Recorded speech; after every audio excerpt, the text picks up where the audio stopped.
भारत माता की, भारत माता की, भारत माता की। ఈ సభకు విచ్చేసిన రైతులు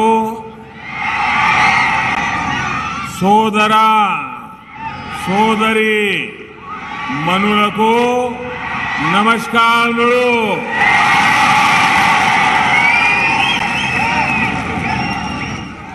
तेलंगाना की गवर्नर डॉक्टर तमिलिसाई सौंदरराजन जी, केंद्रीय मंत्रिमंडल में मेरे सहयोगी श्री किशन रेड्डी जी, भगवंत खुबा जी, संसद में मेरे साथी पंडित संजय कुमार जी,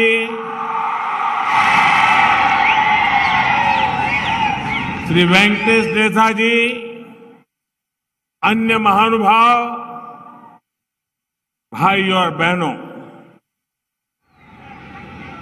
रामागुंडम की धरती से पूरे तेलंगाना को मेरा आदरपूर्वक नमस्कार। और अभी मुझे बताया गया और मैं अभी टीवी स्क्रीन पर भी देख रहा था कि इस समय तेलंगाना की 70 विधानसभा क्षेत्रों में 70 असेंबली सेगमेंट में हजारों किसान भाई बहन वे भी इस कार्यक्रम में हमारे साथ जुड़े हुए हैं। मैं इन सभी किसान भाइयों बहनों को भी उनका स्वागत करता हूं, उनका अभिनंदन करता हूं। साथियों, आज 10,000 करोड़ रुपए से अधिक की विकास परियोजनाओं का लोकार्पण और शिलान्यास तेलंगाना के लिए हुआ है। ये परियोजनाएं यहां खेती और उद्योग दोनों को बल देने वाली है। फर्टिलाइजर प्लांट हो, नई रेल लाइन हो, हाईवे हो, इनसे उद्योगों को भी विस्तार मिलेगा।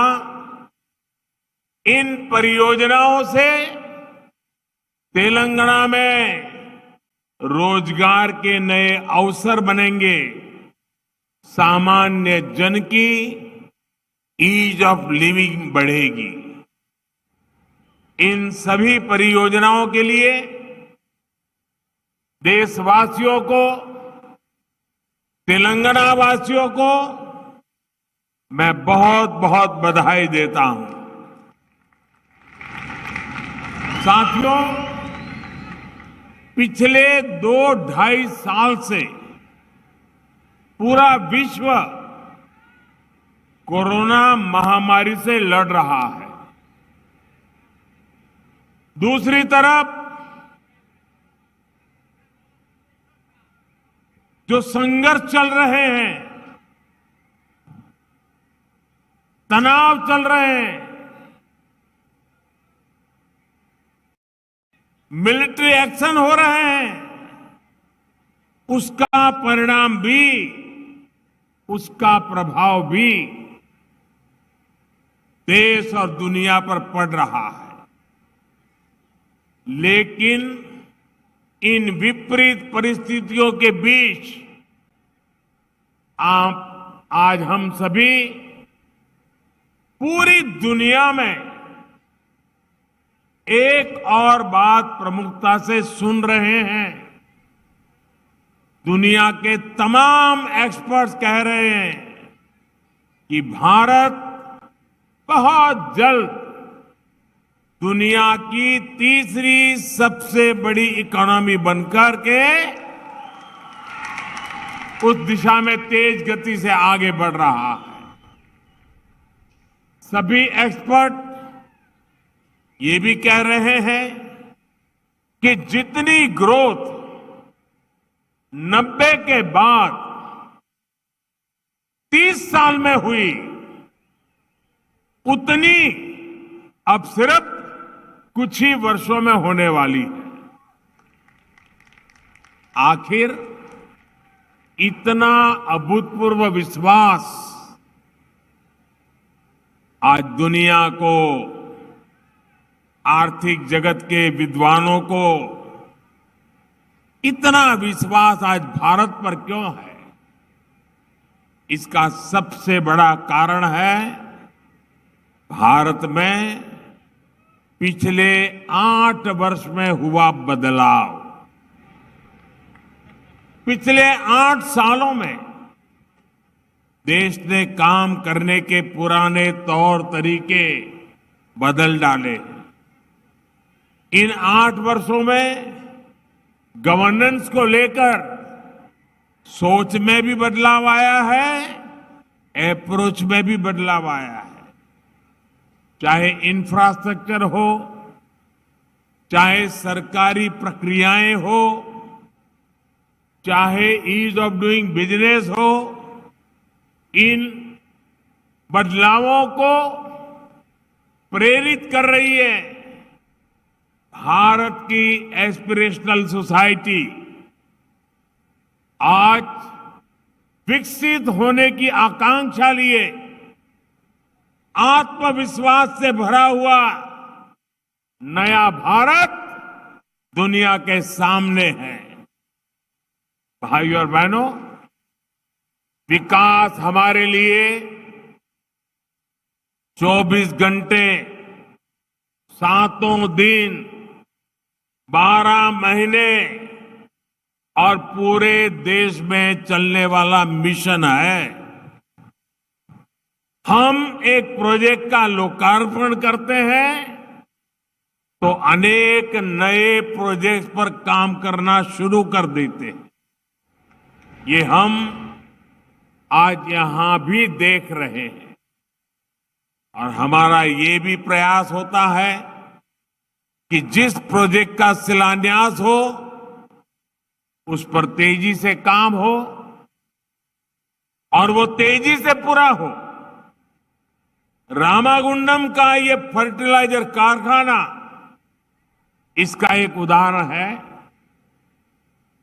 इस साल 2016 में इसका शिलान्यास किया था और आज इसे राष्ट्र को समर्पित कर दिया गया है। भाइयों और बहनों, 21वीं सदी का भारत बड़े लक्ष्यों को तय करके उन्हें तेजी से प्राप्त करके ही आगे बढ़ सकता है। और आज जब लक्ष्य बड़े होते हैं तो नई पद्धति अपनानी होती है, नई व्यवस्थाएं बनानी होती है। आज केंद्र सरकार पूरी ईमानदारी से इसी प्रयास में जुटी है। देश का फर्टिलाइजर सेक्टर भी इसका गवाह बन रहा है।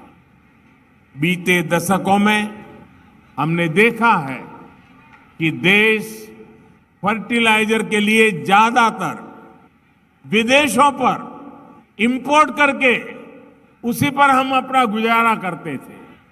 यूरिया की डिमांड पूरी करने के लिए जो कारखाने लगे भी थे वो भी टेक्नोलॉजी पुरानी होने के कारण बंद हो चुके थे, जिसमें रामागुंडम का खाद कारखाना भी था।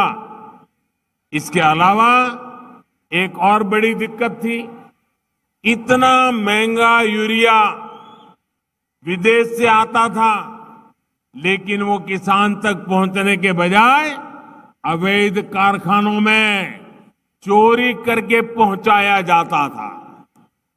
इससे किसानों को यूरिया पाने के लिए रात रात भर कतारों में खड़ा रहना पड़ता था और कई बार लाठियां भी झेलनी पड़ती थी। 2014 से पहले हर साल, हर सीजन में यह समस्या किसानों के सामने आती थी। साथियों, 2014 के बाद केंद्र सरकार ने पहला काम ये किया कि यूरिया की 100% नीम कोटिंग कर दी। इससे यूरिया की काला बाजारी रुक गई।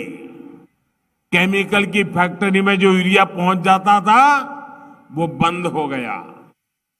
खेत में कितना यूरिया डालना है ये पता करने के लिए भी किसान के पास बहुत सुविधा नहीं थी, रास्ते नहीं थे।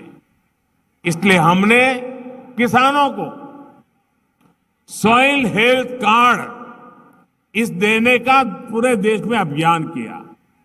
सॉइल हेल्थ कार्ड मिलने से किसान को ये जानकारी मिली कि भाई अगर हमें उपज बढ़ानी है तो बेवजह यूरिया के उपयोग की जरूरत नहीं है।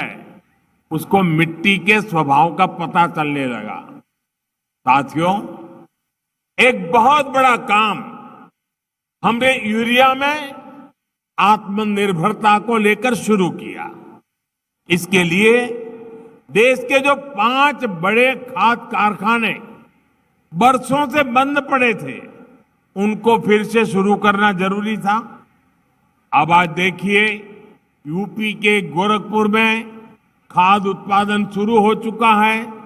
रामागुंडम खाद कारखाने का भी लोकार्पण हो गया है। जब ये 5 कारखाने चालू हो जाएंगे तो देश को 60 लाख टन यूरिया मिलने लगेगा।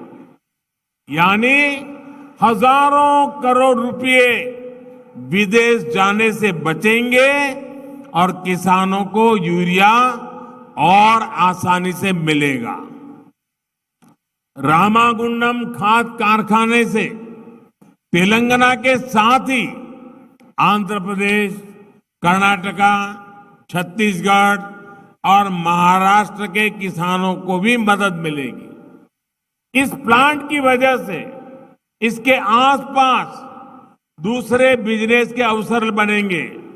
लॉजिस्टिक और ट्रांसपोर्ट से जुड़े काम खुलेंगे।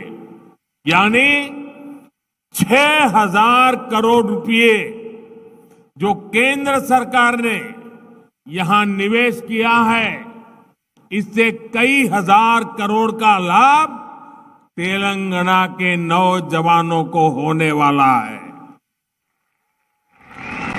भाइयों और बहनों, देश के फर्टिलाइजर सेक्टर को आधुनिक बनाने के लिए हम नई टेक्नोलॉजी पर भी उतना ही बल दे रहे हैं।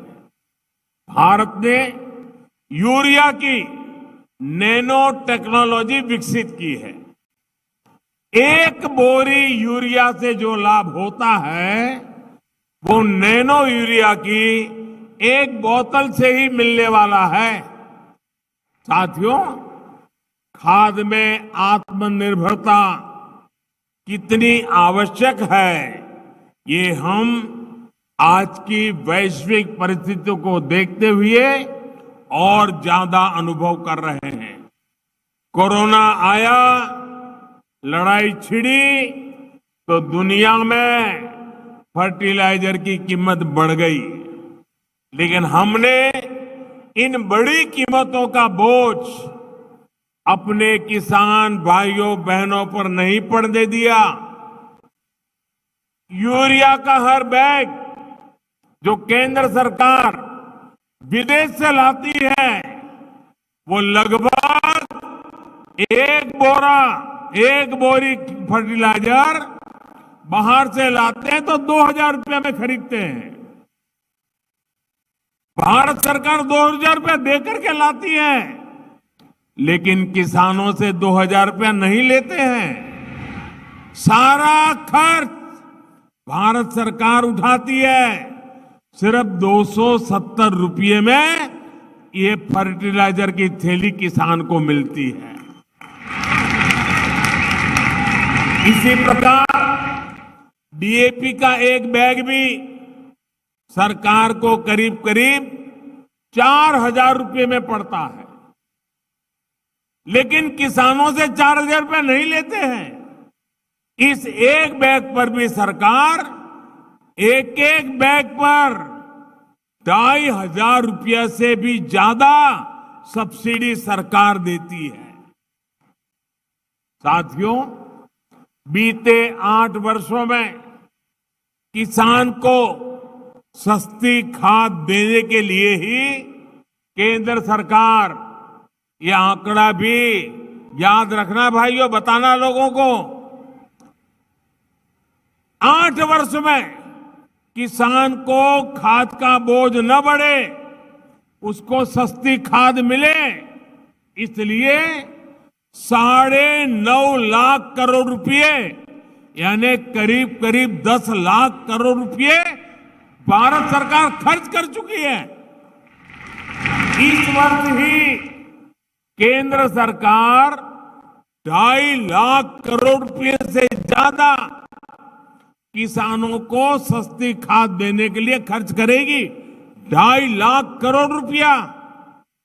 इसके अलावा हमारी सरकार पीएम किसान सम्मान निधि के तहत भी लगभग 2.25 लाख करोड़ रुपए सीधे किसानों के बैंक खातों में ट्रांसफर कर चुकी है। किसानों के हितों को सर्वोपरि रखने वाली जब सरकार दिल्ली में है, तो किसानों की भलाई के लिए अनेकविध ऐसे प्रकल्पों को आगे बढ़ाते हैं, काम करते हैं। साथियों, दशकों से हमारे देश के किसान खाद से जुड़ी एक और समस्या से भी जूझ रहे हैं। दशकों से खाद का ऐसा बाजार बन गया था जिसमें भांति भांति के फर्टिलाइजर, भांति भांति फर्टिलाइजर के ब्रांड ये बाजार में बिकते थे।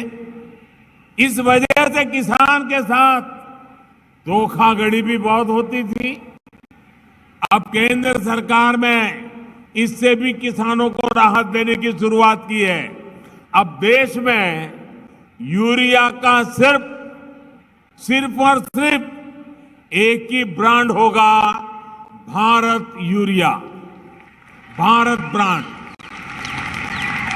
इसकी कीमत भी तय है और क्वालिटी भी तय है। ये सारे प्रयास इस बात का प्रमाण है कि देश के किसानों, विशेष रूप से छोटे किसानों के लिए कैसे हम सिस्टम को रिफॉर्म कर रहे हैं। साथियों, हमारे देश में एक और चुनौती कनेक्टिविटी के इंफ्रास्ट्रक्चर की रही है। आज देश इस कमी को भी दूर कर रहा है। देश के सभी राज्यों में हाईवे, आधुनिक रेलवे, एयरपोर्ट, वाटरवेज और इंटरनेट हाईवे पर तेजी से काम हो रहा है। अब इसे पीएम गति शक्ति नेशनल मास्टर प्लान से नई ऊर्जा मिल रही है। आप याद करिए, पहले क्या होता था? उद्योगों के लिए स्पेशल जोन डिक्लेयर होते थे, लेकिन वहां तक सड़क, बिजली, पानी, जो प्राथमिक सुविधाएं चाहिए, वो भी पहुंचाने में कई कई साल लग जाते थे। अब इस कार्यशैली को हमने बदल रहे हैं। अब इंफ्रा प्रोजेक्ट पर सभी स्टेक होल्डर और प्रोजेक्ट से जुड़ी सभी एजेंसियां एक साथ मिलकर एक तय रणनीति पर काम करते हैं। इससे प्रोजेक्ट से लटकने भटकने की संभावना खत्म हो गई है। साथियों, भद्राद्री कोत्तागुडेम ये जिला और खम्मम जिले को जोड़ने वाली नई रेल लाइन आज आपकी सेवा के लिए समर्पित है। इस रेल लाइन से यहां के स्थानीय लोगों को तो लाभ होगा ही, पूरे तेलंगाना को भी लाभ होगा। इससे तेलंगाना के बिजली सेक्टर को लाभ होगा, उद्योगों को लाभ होगा और नौजवानों के लिए रोजगार के नए अवसर बनेंगे। निरंतर प्रयासों के कारण 4 साल में ये रेल लाइन बनकर भी तैयार है और बिजलीकरण भी हो चुका है। इससे कोयला कम खर्च में बिजली कारखाने तक पहुंच पाएगा और प्रदूषण भी कम होगा। साथियों, आज जिन 3 हाईवे के चौड़ीकरण का काम शुरू हुआ है, उससे कोयला बेल्ट, औद्योगिक बेल्ट और गन्ना किसानों को सीधा लाभ होगा। यहां तो हल्दी की पैदावार बढ़ाने में भी हमारे किसान भाई बहन जुटे हुए हैं। गन्ना किसान हो, हल्दी पैदा करने वाला किसान हो, यहां सुविधाएं बढ़ेगी तो उनके लिए अपनी उपज का ट्रांसपोर्टेशन आसान होगा।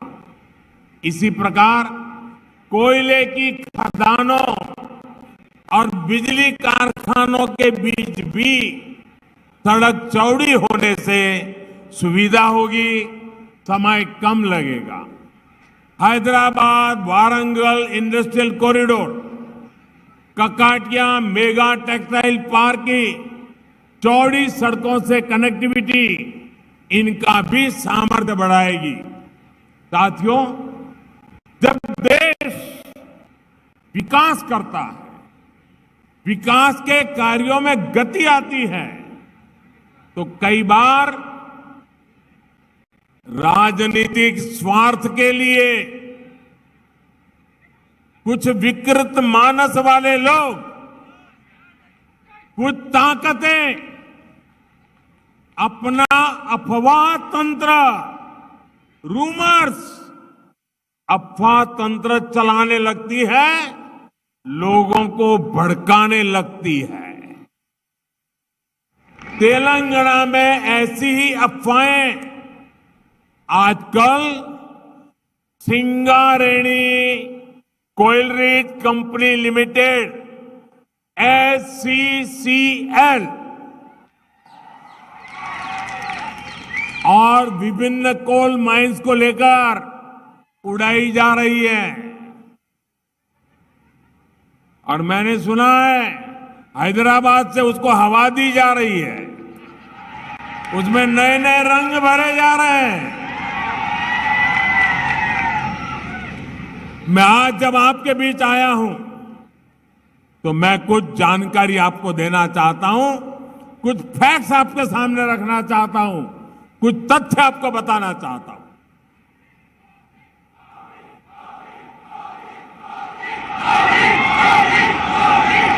ये अफवाह फैलाने वालों को ये भी पता नहीं है कि ये झूठ उनका पकड़ा जाएगा। सबसे बड़ा झूठ समझिए, और यहां पत्रकार मित्र बैठे हैं, जरा बारीकाई से देख ले इसको। SCCL में 51% भागीदारी ये तेलंगाना की राज्य सरकार की है, जबकि भारत सरकार की हिस्सेदारी सिर्फ 49% है। SCCL के निजीकरण से जुड़ा कोई भी फैसला केंद्र सरकार अपने स्तर पर कर ही नहीं सकती है। 51% उनके पास है। मैं एक बार फिर दोहराऊंगा, SCCL के प्राइवेटाइजेशन का कोई प्रस्ताव केंद्र सरकार के पास विचाराधीन नहीं है और न ही केंद्र सरकार का कोई इरादा है। और इसलिए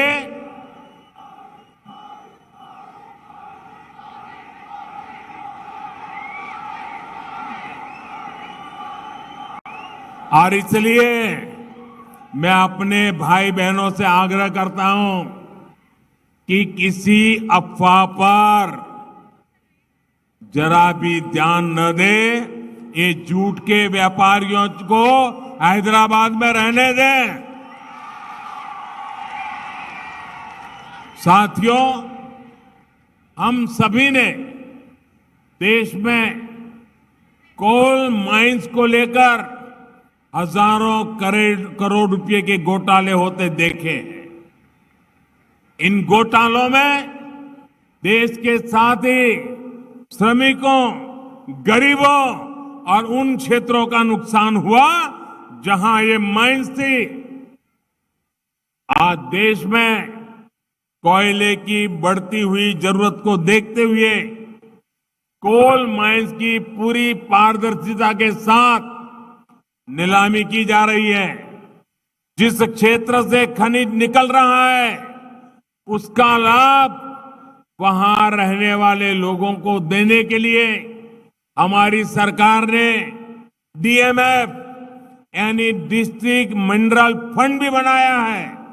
इस फंड के तहत भी हजारों करोड़ रुपए राज्यों को रिलीज किए गए हैं। भाइयों और बहनों, हम सबका साथ, सबका विकास, सबका विश्वास और सबका प्रयास के मंत्र पर चलते हुए तेलंगाना को आगे बढ़ाना चाहते हैं। तेलंगाना के तेज विकास के लिए आप सभी का आशीर्वाद हमें मिलता रहेगा। इसी विश्वास के साथ फिर एक बार आपको ये ढेर सारे विकास कार्यों की बहुत बहुत बधाई। मेरे किसान भाइयों को विशेष बधाई। और इतनी बड़ी तादाद में आप लोग आए। हैदराबाद में कुछ लोगों को आज नींद नहीं आएगी। इतनी बड़ी तादाद में आने के लिए मैं आपका बहुत बहुत आभारी हूं। धन्यवाद। मेरे साथ बोलिए भारत माता की। दोनों मुट्ठी बंद करके पूरी ताकत से बोलिए भारत माता की, भारत माता की, भारत माता की। धन्यवाद जी।